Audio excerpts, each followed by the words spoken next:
Buenas noches y bienvenidos a Un Toque de Romero. Con toda esta situación que está ocurriendo en el país y todos estos cambios y este viento de transformación, solo nos queda hacer una gran invitación ciudadana, una invitación a cada uno de ustedes a creer, a recuperar la confianza, a pensar que puede existir un nuevo país y esto se transforma desde cada una de las acciones ciudadanas. Hoy estaremos hablando de arte y cultura con una persona muy importante, entonces están todos ustedes invitados.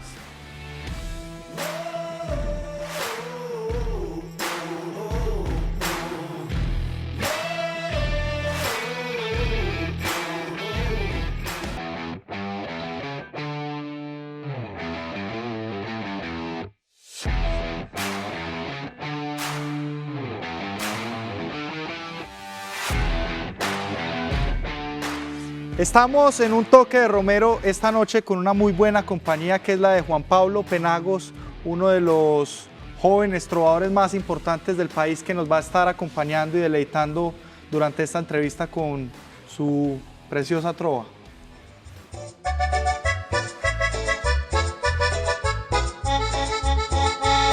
A ustedes agradecerles por esta invitación. Con el arte ahora mismo se da la idealización de un mundo que queremos, un mundo que no es pequeño. Yo soy Juan Pablo Penagos, un trovador antioqueño. Excelente. Y como esta noche es artística y cultural, pues tenemos una invitada a la altura. Es nada más y nada menos que la directora del Museo de Botero en Medellín, la doctora María del Rosario Escobar.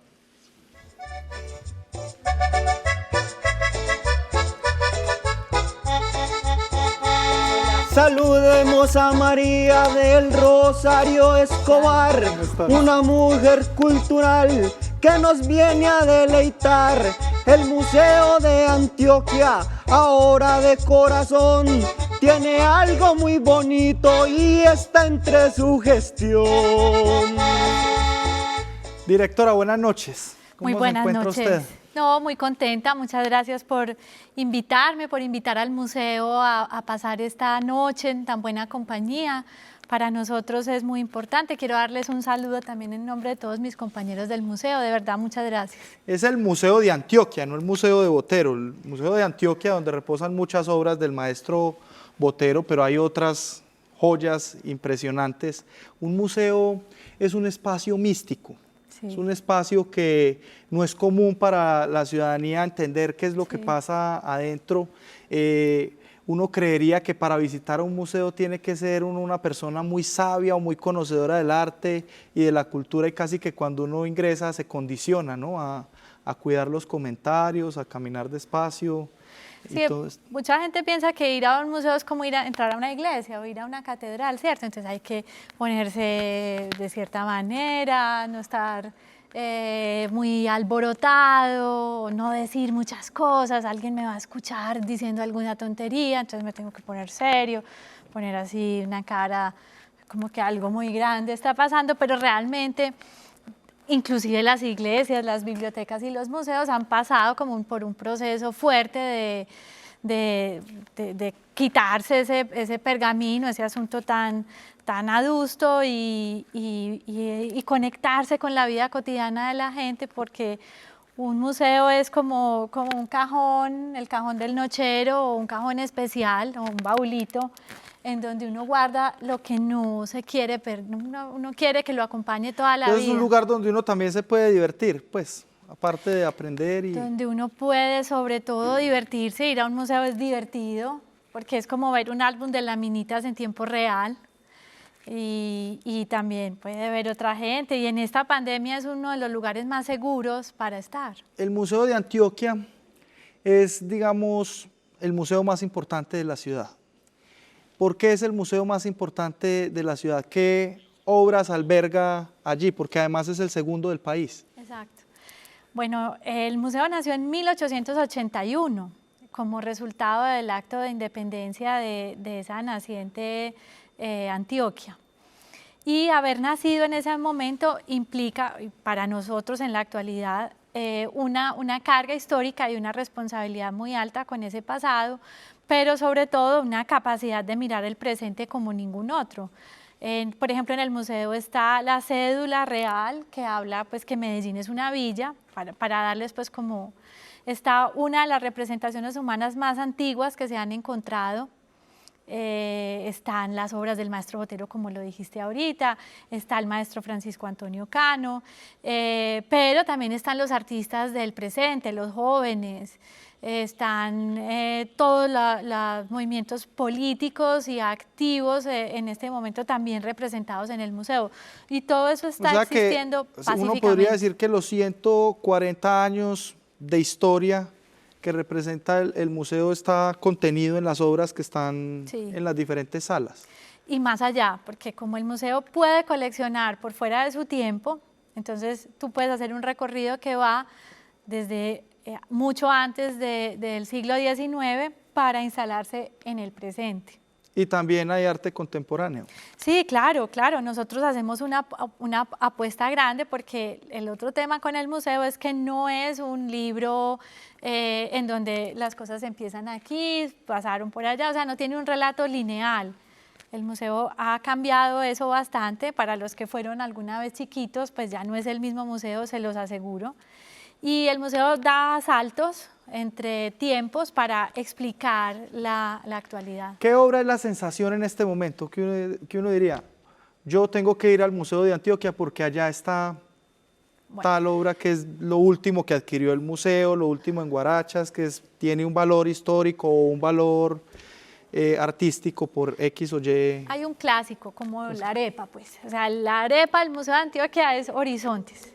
Que es del señor Cano. Exacto. Estuvo muy famoso en los últimos días porque una señora en Twitter puso una foto del metro de Medellín, dijo que llevaba varios días sin montar en metro y que le parecía muy triste que el metro estuviera rayado así, y resulta que el rayón era la firma del maestro Cano, que fue el pintor de Horizontes. Exactamente. Entonces, digamos que Horizontes es como la obra que representa a casi todas las familias antioqueñas y por eso tiene tanto cariño. Está el maestro Botero, que representa una nueva representación o una representación del siglo XX de la colombianidad, pero digamos que en esa pregunta tuya, ¿qué es lo último y qué es pues como wow, que hay que ir a ver? Yo diría que hay un tapiz de Carlos Castro, que está puesto inclusive antes de Horizontes. ¿Qué es un tapiz? Un tapiz es como una pintura con hilos. Entonces Carlos Castro, que es un artista de la contemporaneidad, imita una forma del arte medieval para representar un asunto completamente del presente o que está muy actual, que es la presencia del narcotráfico en la historia colombiana. Entonces él lleva mitológicamente, como sucedía en los tapices medievales, a hacer una representación mitológica del Arca de Noé. Yo los invitaría a que fueran a ver eso. Con las obras de Botero que tienen al aire libre, podríamos divisar cómo hace que se vibre la vida de Medellín, que ahora no está sorda, y un mundo que no quiere tener ya la vista gorda. Está bueno. La plazoleta de Botero es un lugar muy representativo de Medellín, pero allí se albergan algunos problemas que tienen que ver, digamos, esas obras han sido atacadas en algún momento sin sin un argumento válido o por lo menos conocido. Han sido atacadas, ha habido, digamos, algo de alteraciones en el orden público. ¿Cómo vive el museo esto? ¿Qué trabajo se está haciendo para que esta obra sea protegida? Porque es, digamos, que uno de los atractivos turísticos más importantes de Medellín. Casi que cuando una persona que no es de Medellín viene, debe visitar esa zona y hacerse una foto, digamos, con las gordas de Botero. Sí, esa plaza es un orgullo para todos, no hay una plaza igual en el mundo. Y yo sé que los antioqueños tendemos a exagerar, pero esto sí no es exageración, es una realidad. O sea, nos han dado... ¿Cuántas obras hay allí en esa? 23. 23 obras en una misma Sí. plazoleta. Eso hace que esto... O sea, rotundo, De acuerdo. como el mismo Botero.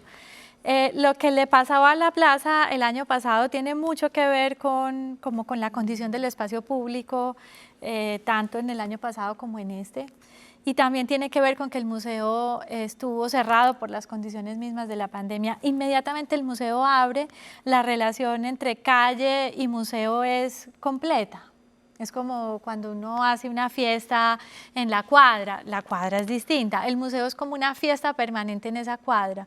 Nuestra acción primera... Y uno podría decir que es un mismo espacio, porque uno Es el mismo está espacio. apreciando el arte en la plazoleta y luego va a entrar a apreciar el arte pues, al interior del museo. Para nosotros la Plaza Botero es una galería más del Museo de Antioquia. Además porque la plaza es resultado de la renovación y ampliación del museo hace 20 años. Hace nada más 20 años, es que parece que siempre hubiera estado ahí, pero también es muy joven. Sí. Entonces, pues nosotros abrimos, ahora estamos teniendo conversaciones con la alcaldía para empezar un proceso de restauración de la misma de la plaza, y que ese proceso de restauración también pase por una nueva conversación con todos los vecinos y los usuarios de la plaza, que tiene, como tú mismo lo acabas de decir, un uso múltiple, un uso a veces que no es el más ortodoxo, sino que es un uso de un centro de ciudad latinoamericana con todo lo que eso significa. Y nosotros y nuestro trabajo es que todos los nuevos vecinos amen esa plaza como la amamos nosotros. Hay una cosa muy importante con el museo, y es que el mundo cambió. Esto pues es una realidad que todos conocemos. Pasamos de la construcción del tejido social análogo a la construcción del tejido social digital. Sí. Entonces las empresas se transformaron y transformaron sus productos para la era digital. El sistema educativo se está transformando y la pandemia fue como un catalizador de la transformación, como que aceleró la transformación que se está dando. ¿Cuál es el futuro de los museos? Porque la relación en un museo es literalmente análoga. Cuando uno visita esta plaza, lo hace acercándose a las obras, observándolas. ¿Cómo el museo se alinea a esa tendencia mundial? Yo creo que todos los museos tendrán que ser anfibios, es decir, o saber volar y vivir en lo digital y vivir en lo presencial. Son dos retos enormes porque hay pendientes muy grandes en todos los museos del mundo. O sea, un museo es infinito de tareas y de responsabilidades. Es imposible uno decir, apago el computador a las 6 de la tarde y terminé mis tareas de hoy. No, inclusive hay que dejarle hasta las próximas generaciones. Hay asuntos aún inclusive inconclusos por asuntos de restauración. Entonces, el año pasado aprendimos montones a tener un museo digital. Nos falta mucho.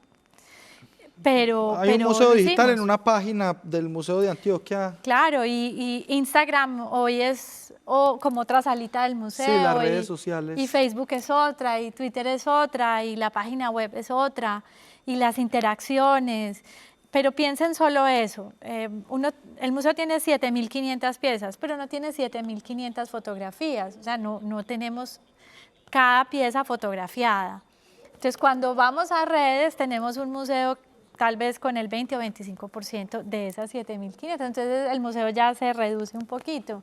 Y también en las posibilidades de publicar ese 20% se reduce todavía mucho más. Entonces hay que hacer un trabajo fuerte de concentración, de análisis, de mostrar Y esas invitar perlas. pues de todas maneras a la gente al museo, que Sí. me imagino que el flujo de visitas en el museo cambió con la pandemia radicalmente. Sí. Y hoy que el museo tiene las puertas abiertas, más o menos, ¿cómo está Pues el en tema? un día antes, en el pasado, antes del COVID, en un día podían entrar entre 750 y 800 personas. El flujo también de turistas era muy alto. Cuando empieza la pandemia del COVID estábamos con el museo lleno de españoles, italianos.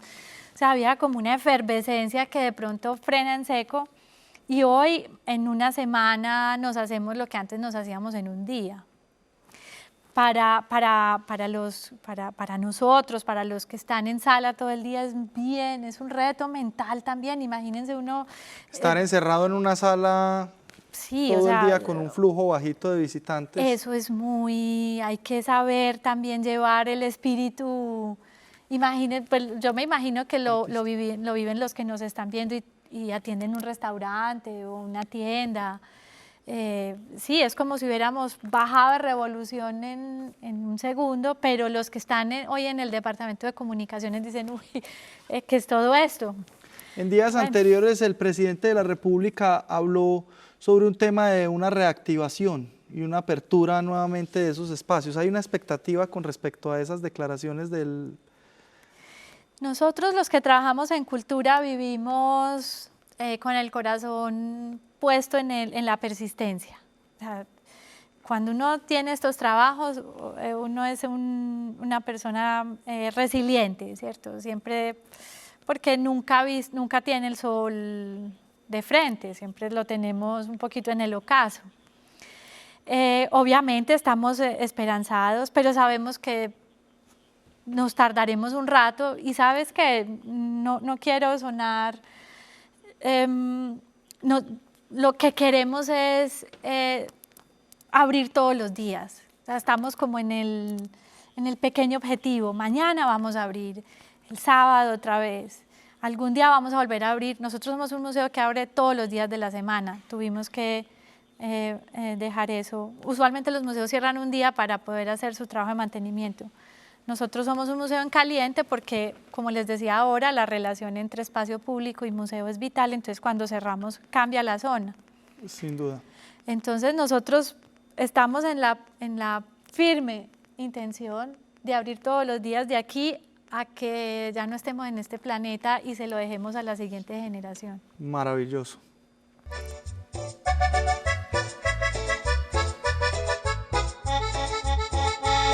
El arte lo han cogido en el Santander por el mango, como lo hizo un día nuestra Débora Arango, que dio aportes a este mundo, mostrando la realidad, pero dándole a saber lo que es arte en sociedad.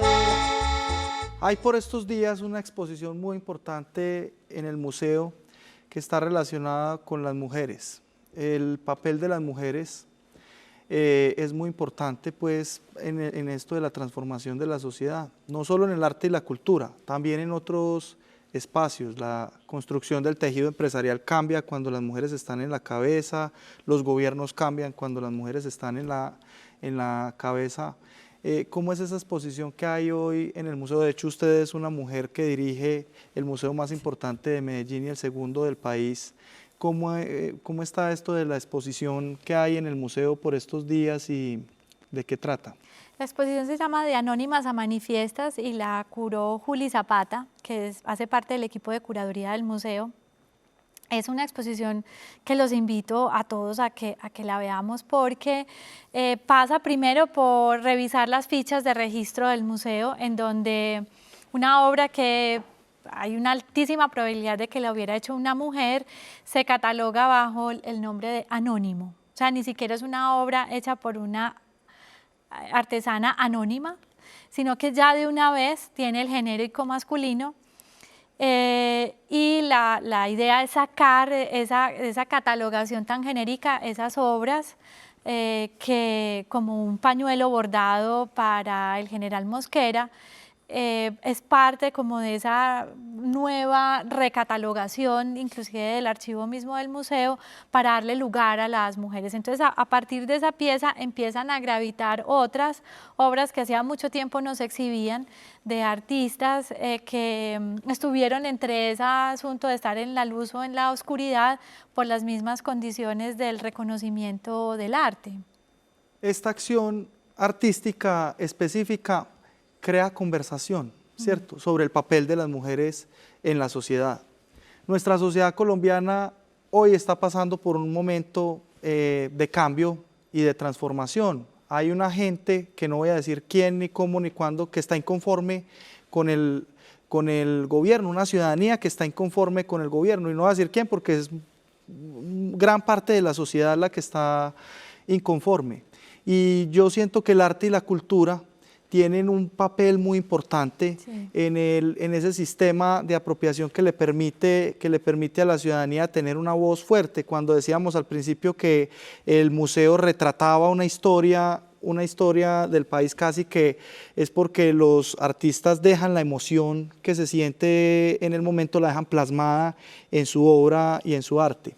El museo como sujeto de esta sociedad, ¿qué posición, como un sujeto político, sí, qué posición tiene hoy con respecto a lo que está pasando, al tiempo de transformación que estamos viviendo, y cuál es su papel relacional con el arte y la cultura de la ciudad? Sí, hace poco inclusive hubo un debate y le pedían en redes sociales a los museos que no fueran neutrales, que dijeran lo mismo que tú me estás preguntando. ¿Cuál es la posición de los museos frente a este momento? Todo el mundo tiene una opinión. ¿Cuál es la opinión del museo? Nosotros nos consideramos como un espacio para hacer las preguntas difíciles y también para tener las conversaciones difíciles. Nosotros somos un museo que va por la vida, por el respeto de los derechos humanos y propende por la democracia como un espacio democrático. Y también nos reconocemos, y así lo hemos escrito, como un espacio que quiere darle y que debe darle voz a los que no tienen voz en este momento en donde para muchos es muy fácil poner un Twitter, tener una cuenta en Instagram, pero realmente para otra gran cantidad no. Y el museo puede generar esa plataforma, puede prestarse, puede por un tiempo servir de altavoz para esas mujeres, para esos niños, para esas comunidades que a partir de esa plataforma tan aceitada que tiene el museo pueden, digamos que levantarse en una tribuna pública y decir yo pienso, yo creo, yo propongo. Porque estas manifestaciones que en muchas ocasiones utilizan símbolos para expresarse, pueden salir expresiones artísticas que permitan, digamos, magnificarse en la sala de un museo. Y es mi gran preocupación, ¿cómo voy yo a dejarle al futuro cuenta en la colección del museo de lo que estamos viviendo? Precisamente estaba hablando con algunos artistas del graffiti para decirles, bueno, ¿qué le vamos a alegar? Un graffiti es muy efímero, y el museo no, es todo lo contrario. Pero ¿dónde nos unimos? ¿En qué parte del camino nos unimos para poder legarle a la próxima generación todos los mensajes que hoy están brotando y que yo quisiera que... De acuerdo. El tiempo es corto en televisión, directora, y hay mucho que hablar para esto porque todos tenemos que formarnos también. Y eso es un programa importante del Museo de Formación de Públicos para poder asistir. Esperamos entonces que los televidentes, por lo menos de un toque de Romero, se vuelquen al museo. Se fue volando y visiten este espacio. Ese espacio tan maravilloso que tiene obras que nos acaba de presentar la directora. Muchas gracias. No, mil gracias, la pasé muy bien. Gracias.